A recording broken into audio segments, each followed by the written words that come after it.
Scottsdale, Arizona. It's early morning during extended spring training at the Giants complex. Players are going through morning workouts before splitting into two squads for the afternoon games against teams from other Arizona-based organizations. The most vocal of the Giants coaching staff watching the hitters from behind the batting cage on field 4 is Lee Smith, an 18-year big league veteran who this summer will coach one of the Giants' two Arizona League teams after spending the previous 18 years as a roving instructor. Watching batting practice wouldn't normally be the duty of a pitching coach, but Smith enjoys talking to hitters, encouraging them and having a little fun with anyone within the sound of his voice. "I like talking to the hitters," Smith says to those around the cage. Talking comes as natural to Smith as intimidating hitters with his 6'6", 260-pound frame and mid-90s fastball did in his playing days. It's all part of his rural, small-town northern Louisiana background. "My dad would talk," Smith said about his gift for gab. "My kids used to give me a hard time. I'd see some guys standing on the corner and I'd ask them, 'Hey, where are you from?' It was just to strike up a conversation. That's my personality, man, because now, people won't talk. Oh, how many people I've met in the park and I still talk to them today. I've got more friends on the damn grounds crews in this country than I had playing as friends." Smith, 60, certainly spent plenty of time in ballparks during his lifetime. A second-round pick by the Cubs in 1975, he pitched for 8 Major League teams over 18 seasons and retired with the all-time lead for saves with 478. Mariano Rivera, 652, and Trevor Hoffman, 601, have since passed him. Smith appeared in 6 Major League All-Star games, including an epic 3-inning relief appearance in 1987 in which he earned the win for the National League in a game that went 13 innings.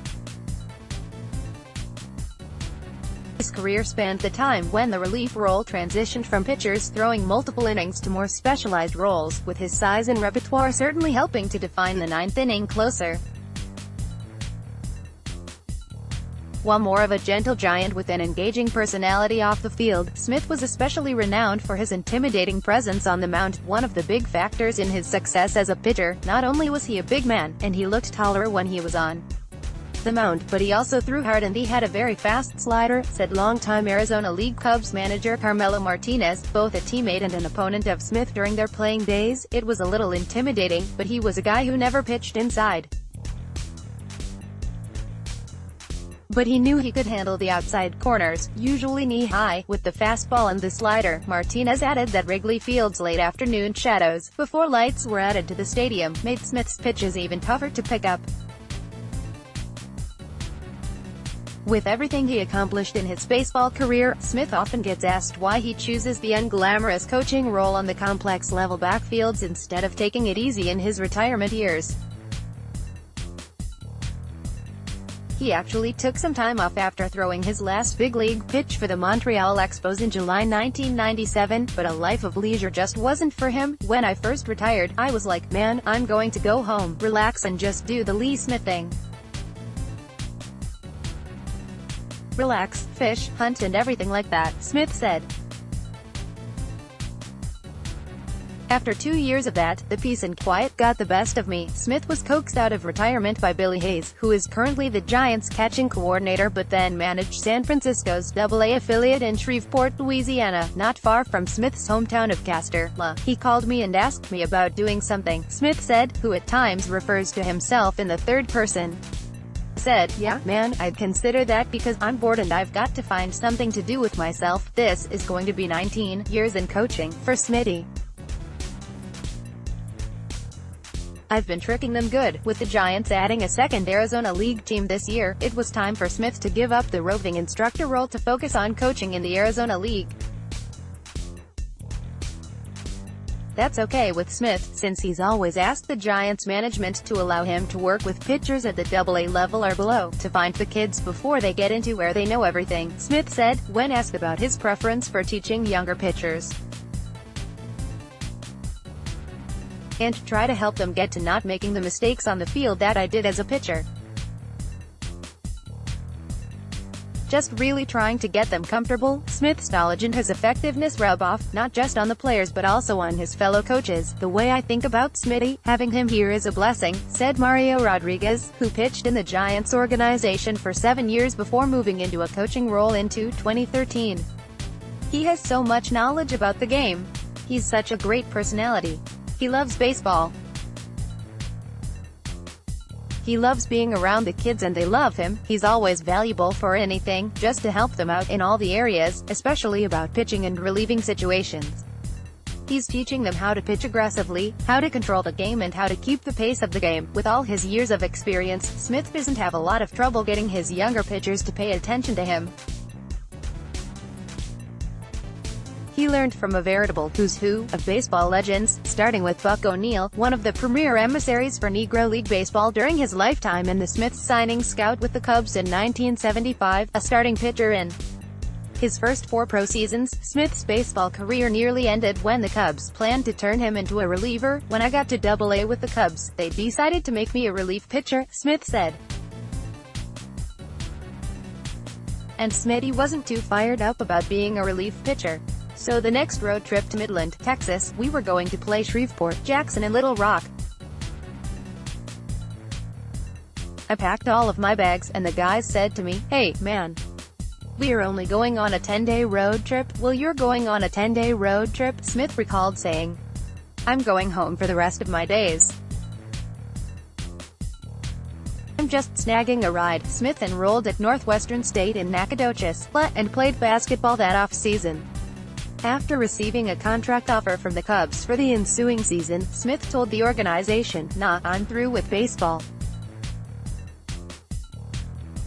I'm finished with it." Not wanting to lose a valuable pitching prospect, the Cubs sent recently retired outfielder Billy Williams to convince Smith to accept the contract and to report to spring training. "I can't tell you on this interview what Williams said to me, but it wasn't good," Smith said, adding that Williams reminded him that he hadn't yet accomplished anything. "I thought about it," Smith recalled.